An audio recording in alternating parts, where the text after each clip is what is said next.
Bloomberg Audio Studios. Podcasts, radio, news. You're listening to Bloomberg Businessweek with Carol Massar and Tim Stenovec on Bloomberg Radio. Carol, we got our report card, and it's not good. All right. U.S. 4th and 8th grade students are struggling with reading comprehension, with last year's nationwide testing showing the worst results in more than 2 decades. It kind of blows my mind because I know how much money is spent on education. Yeah, so this is the congressionally mandated assessment in 2024. The results were released yesterday by the National Assessment of Educational Progress, NAEP. Curious what Sal Khan has to say about this. He's the founder and CEO of Khan Academy. It's the nonprofit that provides free lessons in math and history, economics, computer programming, and more. He's back with us from Mountain View, California. Sal, always good to chat with you. How are you? I'm doing well. Thanks for having me. Did this reading score surprise you? Unfortunately not. We've and the NAEP folks made this clear also in their report. I think we still have the effects of the pandemic nationwide. The scores nationally, both in math and reading, both in 4th and 8th grade, still haven't recovered from the 2019 level. This is true in almost every state as well. And it's, we had big gaps then. A lot of kids kind of fell off the rails then and haven't fully gotten back on. And then there's just a lot of complexity in serving different groups of students and a demographic mix, et cetera, that probably has made it even harder. What's worrying too is that I think some would say it's the pandemic, yes, but we've had problems with our education system, right, across the country for a while here. And it feels like the gaps are widening. I mean, I want to ask you, I am curious, Sal, because you've been in, this world for a long time. I mean, what's happening with American education? Unfortunately, it's kind of a tale of two cities is the right metaphor here, but and the NAEP scores validated that the higher performing students actually started to pull further and further ahead. And a lot of times when you look at some of these PISA rankings, when we compare ourselves to other countries, et cetera, if you were to separate some of the higher performing, wealthier schools in the suburbs, et cetera, they actually can compete with anyone in the world, actually do better than anyone in the world. But I think you have other large chunks of America where they're really, really lagging, and these NAEP scores only validate it. You had a third of 8th graders didn't even have basic reading comprehension. I just visited a school yesterday out here in Northern California, and I met 2 English language learners who, not only are they, obviously can't speak English, but they haven't gone to school before. They haven't read before, or they can't read at all, even in their native language. So I think those types of difficulties are some of what you're seeing here on top of the pandemic. And unfortunately, I don't think just doing more of the same is actually the solution here. This is something that we've always talked about at Khan Academy: is how do we personalize education more? When I saw that teacher, that same teacher that had these 2 students who couldn't read, who were 5th graders, also had some students who were ready for 9th grade math. So they had a huge spread in that same classroom, and you can't just do one thing for all of those 30 students. And that's where we think technology can help that teacher address the needs of each individual student. The president has cited how the U.S. lags behind other Western nations despite federal spending on students. And, he is looking to potentially dismantle the Department of Education. Do you think that would be helpful? We'll need to see how it all evolves. A lot of folks have been asking me this, even in our own team. We work obviously with a lot of school districts. The Department of Education does a lot of things, but they aren't a major funder of schools, depending on what year you look at and what schools. Anywhere between 3 and 10% of funding in a given year comes from the Federal Department of Education. And it tends to be tied to certain programs. So some of those might suffer. Some of those are there by law. One of our board members is a former Undersecretary of Education, and he was explaining to me a day before yesterday at our board meeting, that there are certain things in there that are just part of law that even if the Department of Education were dismantled, someone else would have to take it over, the Department of, the Treasury Department or Health and Human Services, et cetera. So it's too early to tell exactly what the implications are, but most of education spending and policy actually does happen at the state and local level. Yeah, so this is where you think about like state taxes, right? Or city taxes and so on and so forth, that really are the determining factor. How can AI help with all of this? This is something you guys are certainly in the middle of, and improve the gaps that we see within education across the United States. Yeah, this is something that we're definitely leaning into, and it's very easy to get enamored with technology. But I remind everyone, this isn't about the technology; it's about the core problem you're trying to solve. And the problem we're trying to solve is the one we started talking about. Is you have a teacher in a classroom. Before the pandemic, your average teacher had 3 grade levels in the same classroom. They're all 5th graders, but some are operating at a 2nd or 3rd grade level. Some of them are ready to operate at a 6th or 7th grade level. It's gotten worse since the pandemic, as we just talked about. So if you're a teacher, how do you address all of those needs? How do you make sure some of the kids aren't bored and some of the kids aren't lost? And so the opportunity is, well, what if you could personalize? World-class education has always looked like one-to-one. I always point out Alexander the Great had Aristotle as his personal tutor. We couldn't afford to give every student that. But what Khan Academy has been trying to do over the last 15, 20 years is, well, maybe we could approximate elements of that with on-demand video, with software. And now generative AI, I write a lot about it in my book, Brave New Words. We think generative AI, it's not going to do everything. It's not a silver bullet. But over time, it's going to get better and better at being able to provide even more personalized support, not just for students, but also for teachers with things like lesson plans and grading papers and writing progress reports. Sal, we had you on back in May when Brave New Words came out, how AI will revolutionize education and why that's a good thing. I spoke to someone yesterday who talked about the pace of development when it comes to AI is just unbelievable. Like he says, the world changes every few months as a result of this technology. How much has it changed since you wrote the book? Yeah, it was actually one of my fears when I was writing the book. Write a book about AI, will it be outdated the day it comes out? Luckily, I still think it's pretty. I tried to make it pretty general, and even a year ago when I was finishing up the writing, it was pretty clear how fast this was moving. So I tried to make it a little bit more evergreen. But yeah, it's been mind-blowingly fast. Not even every few months. I would say sometimes on a daily basis, things are evolving. A lot of what I challenge the Khan Academy team is, what can we uniquely do as a nonprofit that other people aren't going to have the horizon or the motivation to work on? And what are we going to do that's really AI proof? And we think a lot of it is, how do we connect humans together? Maybe using AI, but how do we form more human connections? Maybe how do people create proof that they know something? Credentialing. Once again, how do you make sure it's pedagogically sound as opposed to just throwing an AI in front of people? But yes, it is definitely something my head spins on almost on a daily basis. But everyone feels that way. It's funny. Forgive me for doing this, but I guess because it's been front and center. We're talking AI, and we've been watching what's been going on in the U.S. government. And the Washington Post had said today, reported representatives from Elon Musk's Doge service have fed sensitive data from across the education department into AI software to look into the agency's programs and spending, according to people familiar. AI being used to investigate where there's personal data possibly accessed. You are in this world. Is that something we should be concerned about, whether it's Department of Education or the Treasury Department? Well, I'm not an expert on exactly what has happened. But yes, anytime you're talking about data related to education in particular, you have to be super cautious about how it's being used, especially if it's potentially student data. This is something where we as we take this very seriously as a nonprofit. And when we go work with school districts, we point out, not every for-profit company has the same incentives that we do. You have to be very cautious here on how you use it. Now, if it's all on the up and up, and I don't know what the fine print is on this data. There could be uses of AI where you can use it to make sense of large amounts of information that otherwise an individual human being would never be able to sift through. But yeah, I don't know the details of how they're using it. No, that's fair. Hey, one other news thing that obviously we've been obsessed about the last couple of weeks, DeepSeek, and the prospect of AI maybe being less expensive to do, and the models to be able to do. When I think about education, might that make it even more accessible for students around the globe? Yeah, I thought it was great news from our point of view. The costs have already come down even before DeepSeek by a factor of 10. And so I expected that to continue. And then DeepSeek and some of their techniques, I think, is only going to accelerate it.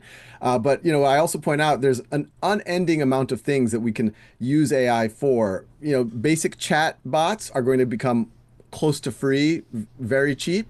But now, if the compute or if the applications use less compute and the compute gets cheaper, we're going to be able to do more real time, more audio, more visual things. And yes, in education, and other places, I think that's only a win for the application developers. What's the balance of technology in the classroom? It's a discussion that we had with you last time, but it seems like it's only becoming more and more of a thing. How do you use technology as a tool, but not as a distraction? Yeah, and we have a school out here in Northern California, is where my kids go to school, Khan Lab School. And, if you were to visit the school, people say, oh, it's associated with Khan Academy, it must be technology all the time. No, you'll actually see more human-to-human interaction than you would see, I think, at almost any other school. And I think it's all about, I would say, maybe depending on the age, as you get older, middle school, high school, college, you could get up to 30, 40, 50% leveraging technology. You're going to code, you're going to write a paper, you're going to edit video, you're going to do personalized practice on Khan Academy to fill in your gaps. And then what that does is that liberates the class time so that you don't have to give the lectures anymore. You don't have a bunch of kids with their fingers on their lips just passively listening. You can have the kids work on harder problems. They can do simulations, they can do games, and that's what we try to do. And I always point out, even without technology, you can have very dehumanizing classrooms. But if you use technology well, you could have very humanizing classrooms. Yeah, right. You could just think about kind of where it could go, and especially the idea of personalization in terms of teaching could be really a cool thing. Sal Khan, thank you so much. Always appreciate the time you give us. He is founder and Chief Executive Officer of Khan Academy, joining us from Mountain View, California. The other thing I think about with teaching in AI is I just think about I was a pretty shy kid. I know, hard to believe, but might be afraid to offer up an answer or something because you think it's silly. But maybe if you're working with an AI teacher or TA, just think about what you could maybe get out of that. I think Duolingo said that they have these AI educators rather than live people because they find that people who are learning languages want to interact with that tech. Yeah, that makes complete sense because you feel embarrassed about your pronunciations or something.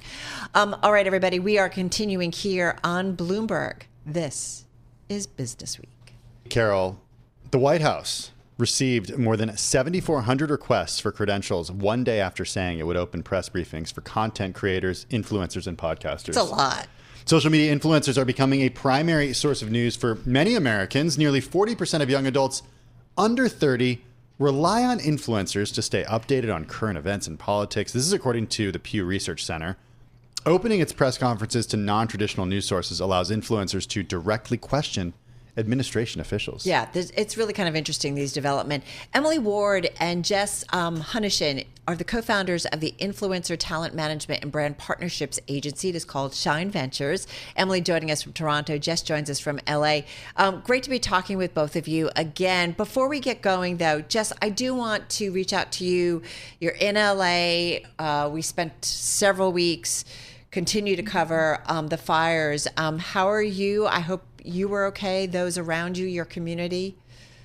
Yeah, so I'm just in West Hollywood, so no immediate damage here, but it certainly is true what they say, that everyone knows someone who was very, very personally affected. So we have a lot of those people kind of just in our Shine work network, in my personal network, and yeah, it's been a tough start to the year here, that's for sure. But I think the best thing that can ever come out of this is, it shows how much community can come together in a time of crisis. So yeah. Yeah, nice it is nice to see all the rallying. And you're so right about so much coming at everybody across the nation. We obviously have been following so much coming out of DC, and we kind of want to start there. Tim was mentioning about social media influencers becoming a primary source of news for so many Americans, and how the White House press room has opened it up to non-traditional news sources. What does that mean from your perspective? You guys understand the influencer community and economy. Emily, let me start with you in terms of what that means coming from the White House, and just, how influential they are on maybe softer topics, but also more important topics as well. I think it's incredibly interesting, and it reminds me of, 10 years ago when we started Shine Talent Group out of Canada. And at that time, there was really a big shift within the media marketplace. A lot of lifestyle publications had shut down, and PR agencies were looking for other sources to kind of get the news out. So they started to lean on bloggers who weren't, hired by media houses, and everybody had to figure out this exchange of how these people be compensated for their time. But it reminds me of that moment, because at that time, bloggers started to be taken very seriously in terms of how they could be communicating to consumers, and where they used to be more of like a B-list kind of invite to PR events, brand events, they started to become quite primary at that time. So it's very similar. Do you, Jess, advise your clients to stay away from politics, not weigh in on these issues, or do you tell them to be themselves? Definitely don't advise to stay away from it. I think it's really important for influencers and brands alike to kind of show, like, this is what my morals are, this is what I'm aligned with, this is potentially who I'm voting for. We saw a lot of that around the election, and we certainly didn't ask our talent to shy away from it. I got to tell you, I'm surprised, Jess, to hear that about brands, because it seems like we saw a lot of that back in 2020, and now they want nothing to do with politics because of so much pushback.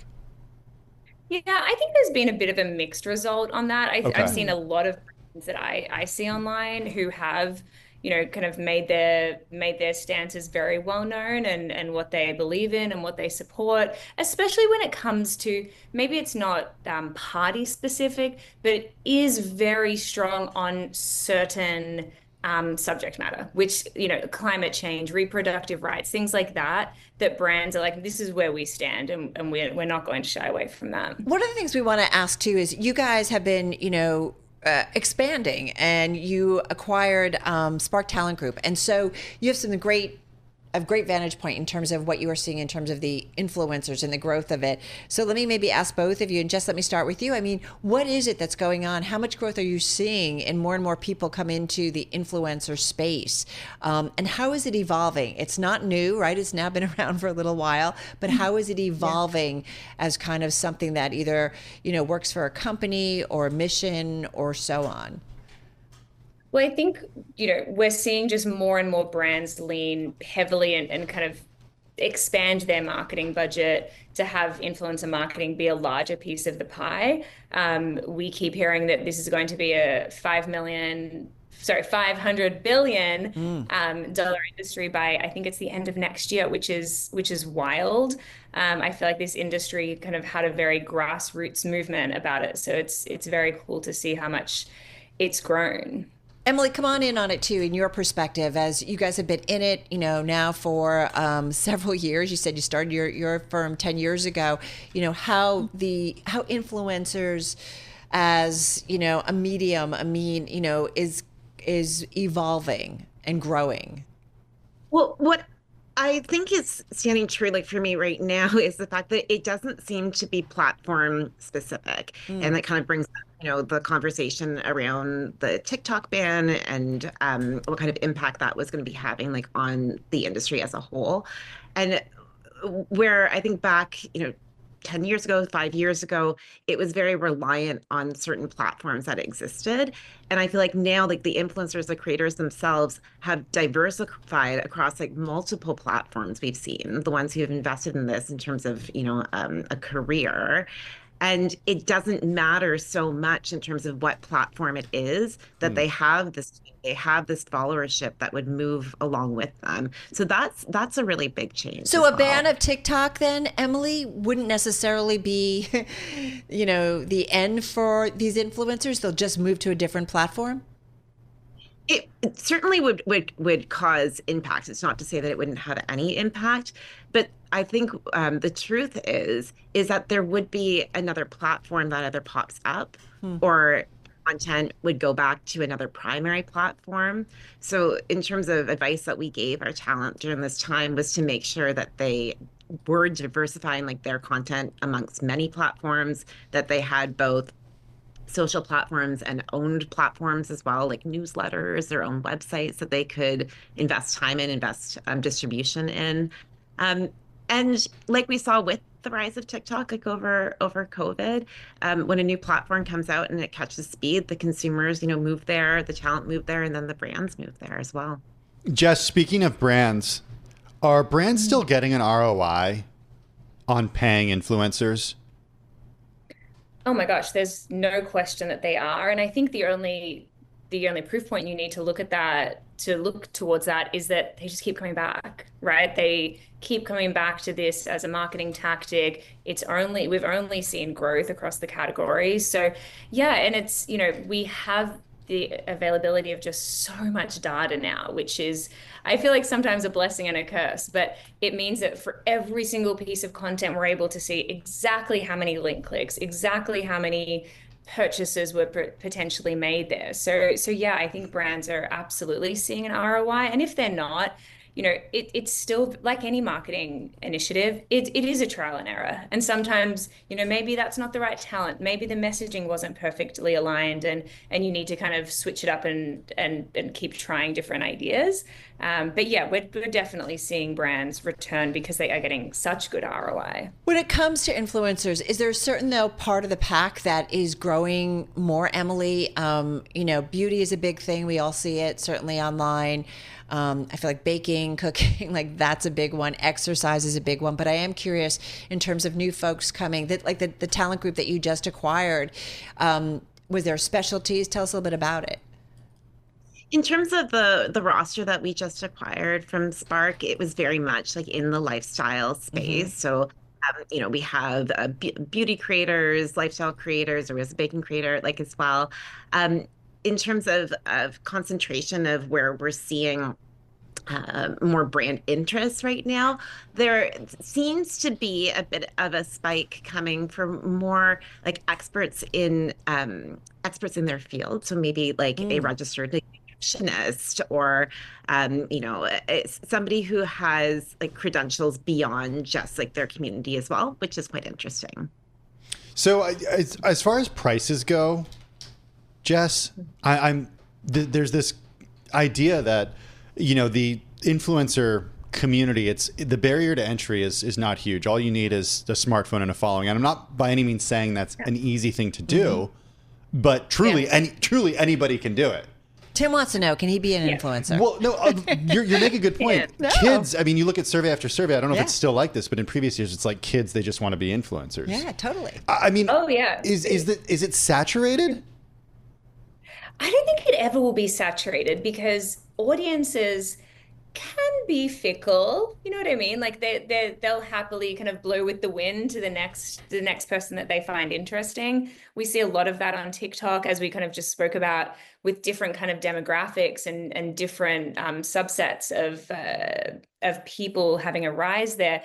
I really love I think we're seeing a huge rise in like an older female demo, and especially as these are people who have grown up with like so much of their life has been online, and now they're getting to different like life stages. Maybe they're hitting menopause where this was like not talked about before. Yeah. People want to have these conversations online, which I think is amazing. It takes these subjects away from being scary and shameful and taboo. And I think that's really interesting to watch. So I think sorry, go on. No, I was going to say, I just, was reading a story that Bloomberg Businessweek did about life coaching. And like that has gone from kind of bigger, broader strokes to very specific things like, should I not have kids? How do I get my mojo back? Like all these very, very niche things.